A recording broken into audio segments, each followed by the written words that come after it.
ذكرينا يا بقايا الأمس فينا، ما أقسى الحنينا، زادنا الشوق أنينا. حدثينا ما لها الجدران خرسا، هل ترى تجفو وتنسى غربة الأرواح أقسى. ذكرينا يا بقايا الأمس فينا.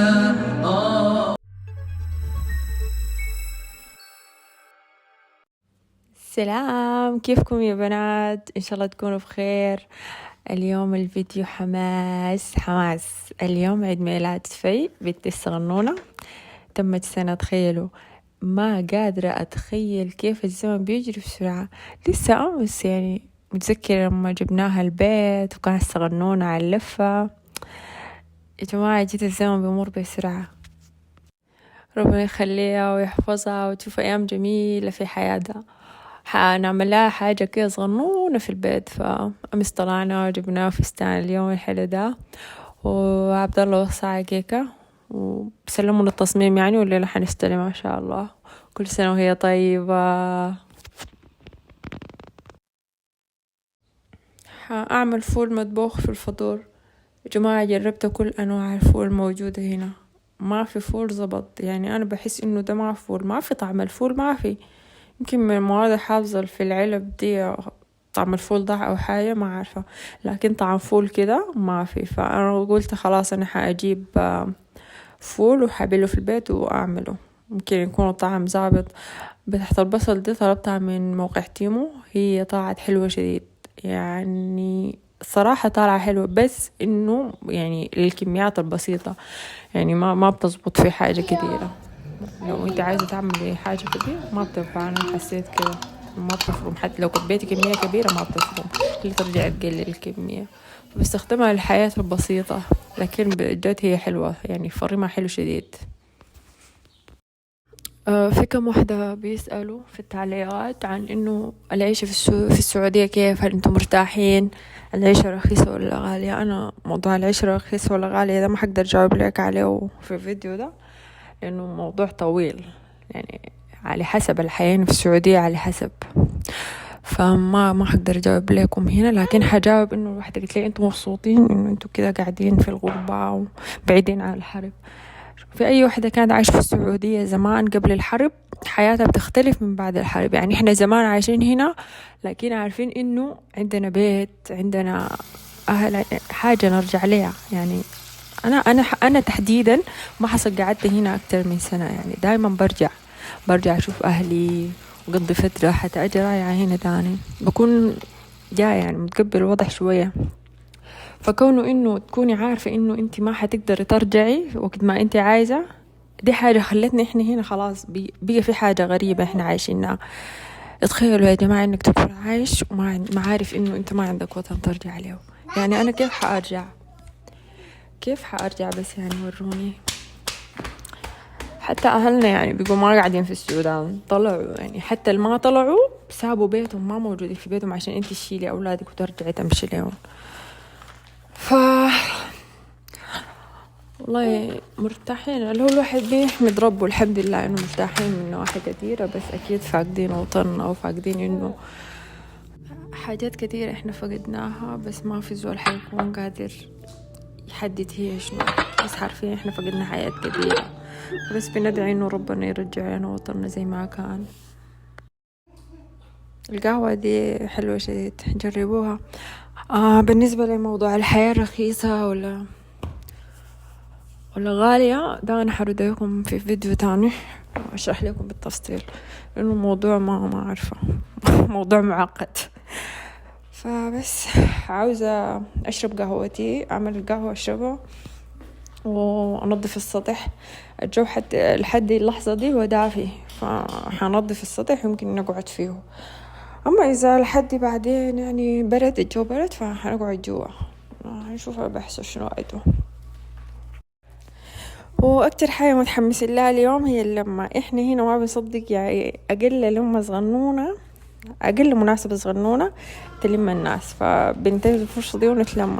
هنا ما شاء الله السودانيين يعني راقدين كتار، يعني في أي منطقة أنت ساكنة فيها صدقيني حتلقي إنه في سودانيين ساكنين، وبالإضافة لأهلك أو أهل زوجك ما شاء الله يعني زول ما بيغلب.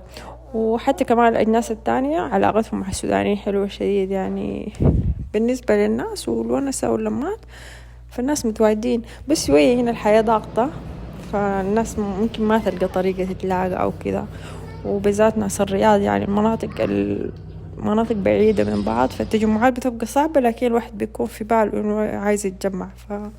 فالمناسبات الصغيرة دي الصراحة بتلم الناس، فالحمد لله عليها.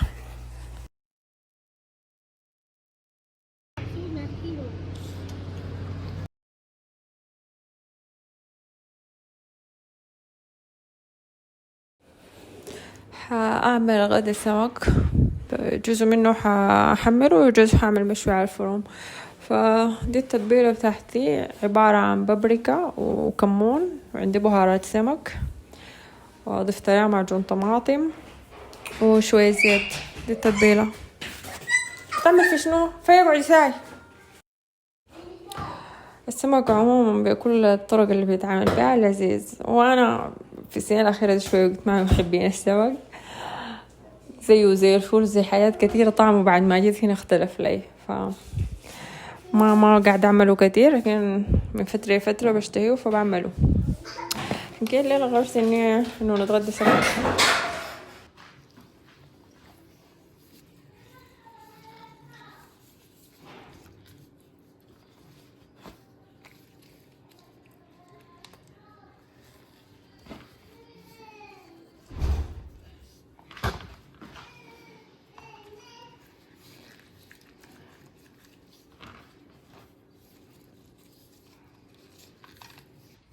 بعد أتبله حغطيه شوية، وحجهز الحشو اللي حعملها للجزء اللي حشويه. الحشو عبارة عن طماطم وفلفل وقرن شطة وشوية بصل. صراحة بتدي نكهة حلوة شديد للسمك.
أضفت له كمان شرايح ليمون. حجيب السمك، ما عليكم من فيه بتغني ولا بتعمل شنو؟ بتعمل في شنو انتي؟ فحأجيب السمك المتبل وأضيف في حجيب السمك المتبل وحأحشيه بالخلطة دي. والجزء الثاني حجيبه حجيبه وأعمل أقع على الدقيق. طبعا أنا حاولت إنه أنومها وأعمل أي حاجة، المهم أجي أسجل لكم في هدوء، لكن ما في طريقة. كل شوية تجي لأحقاني وتغني لكم الأغاني الرهيبة دي. أحسن من خلطة ماما صح؟ حادخل الفرن بعد ما احشيه، وحادخل الفرن على درجة حرارة 200 30 دقيقة كده وبيكون جاهز، او اكتر شوية اذا كان الفرن بتاعك على حسب الفرن. 30 دقيقة وبقى جاهز معاي. فبس اما الباقي فحاجيبه واغمسه على الدقيق واحمره، عشان في ناس بتحب المحمر وفي ناس بتحب المشوي.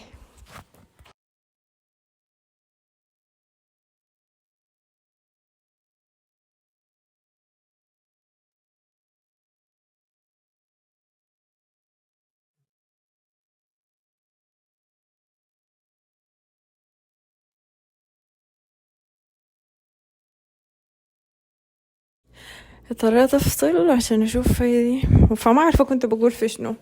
المهم ده الجزء اللي ححمره، هضيف الزيت وخلي الزيت يسخن شديد، واضيف عليه السمك.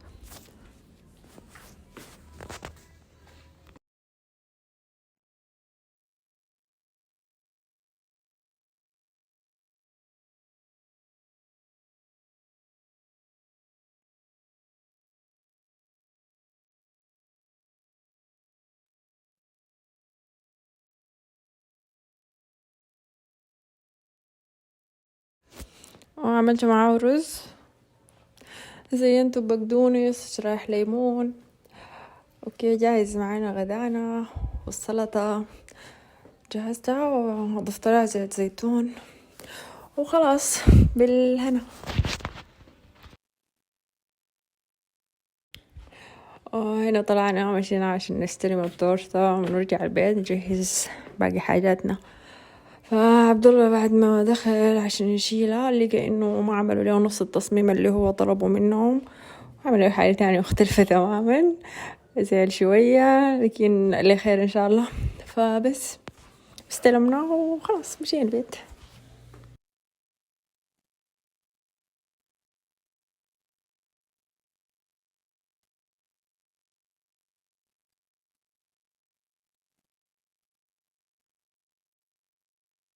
ودي كانت الزينة اللي عملناها. اسم بيتي طبعا سغنوني عبارة عن 3 حروف، وتمت السنة الحلوة، وجا أولاد عمامة الصغار وانبسطنا وتلمينا، وربنا يديم أفراحنا وانبساطنا يا رب العالمين.